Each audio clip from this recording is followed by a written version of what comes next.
Now, certain plants have the capacity to cause cancer cells to commit suicide. It's very interesting.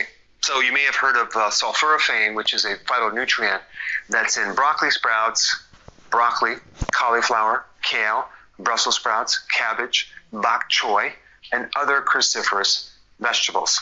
And even Johns Hopkins University attempted to get the patents on broccoli sprouts because they did these studies on sulforaphane, finding that it's anti-cancer. So the question is, if these phytonutrients like sulforaphane have the ability to cause cancer cells to commit suicide, do they do the same thing with our cells? Okay. Well, I'm going to show you a specific section of the study that talks about this concept. So this is a quote taken from the study. I'm going to put it down below. Okay, sulforaphane selectively inhibited HDAC activity. Now, what is that?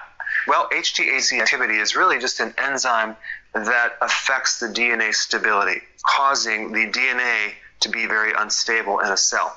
Okay?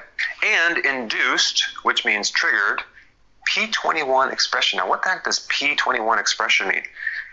That means apoptosis. This is a term that describes a cell committing suicide. Okay, so sulforaphane inhibits this enzyme that normally keeps the DNA stable. So now this DNA becomes unstable and triggers the cell to commit suicide. Okay, in benign hyperplasia. What is that? Tumors. Okay, and cancer cells.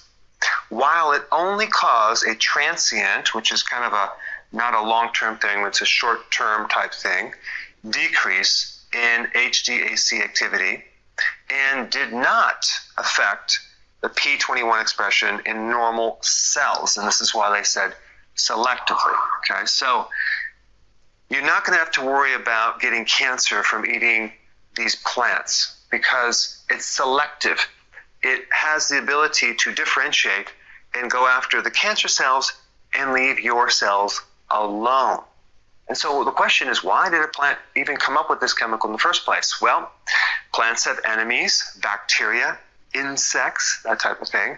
So that's the defense mechanism. And so it's pretty safe for our bodies unless you have some gut damage, where there's leaky gut, for example. But if you don't have gut issues, I would highly recommend having some of these foods on a regular basis, as they have a huge benefit of selectively causing the cancer cell to commit suicide.